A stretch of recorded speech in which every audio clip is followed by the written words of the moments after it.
আমার ভাইয়েরা, আমার বাবারা, কথাগুলো দিলের কান দিয়ে শুনবেন। আল্লাহর হাবিব সাল্লাল্লাহু আলাইহি ওয়াসাল্লাম বলেন,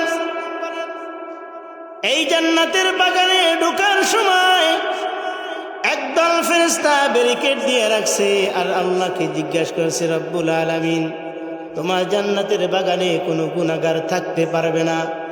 তোমার বান্দার কবিরা গুনাহ তো আগেই ক্ষমা করে দিয়েছো, সগীরা গুনাহ আগেই ক্ষমা করে দিয়েছো, কবিরা গুনাহ আছে, বড় গুনাহ। যেই বড় গুনার কারণে, একটা গুনার কারণে ৭,০০০ বছর পর্যন্ত জাহান্নামের আগুনের মধ্যে জ্বলতে হবে, ওই গুনাহগুলা নিয়ে আসছে। আমার আল্লাহ রাব্বুল আলামিন বলেন, ফেরেশতা, আমার বান্দা গুনাহ নিয়ে আসছে, ঠিক আছে।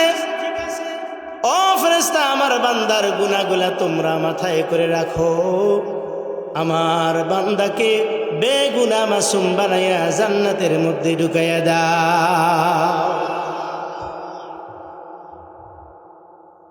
আমার ভাইয়েরা, যারা এই জান্নাতের বাগানের মধ্যে আছেন, যদি জীবনের ভুল গুনাহ স্মরণ করে তওবার সাথে বসতে পারেন, আমার আল্লাহ রাব্বুল আলামিন বলেন, সূরাতুল ফুরকান ৭০ নম্বর আয়াত, আমার আল্লাহ রাব্বুল আলামিন বলেন, ইল্লা মান তাবা ওয়া আমানা ওয়া আমিলা আমালান সালিহান ফাউলাইকা ইউবাদদিলুল্লাহু সাইয়্যাতিহিম হাসানাত। আল্লাহু আকবার।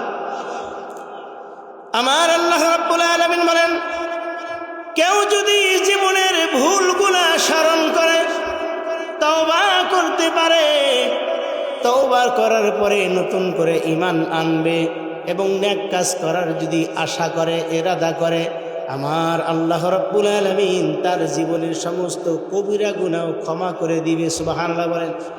শুধু তাই নয়, কবিরা গুনাহ ক্ষমা করার পরে আমার আল্লাহ রাব্বুল আলামিন ওই গুনাহগুলা নেকি দ্বারা পরিবর্তন করে, ইউবাদদিলুল্লাহু সাইয়্যাতিহিম হাসানাত। ওই গুনাহগুলা নেকি দ্বারা পরিবর্তন করে ওই বান্দার আমলনামায় লিখে দিবে। জোরে বলি সুবহানাল্লাহ।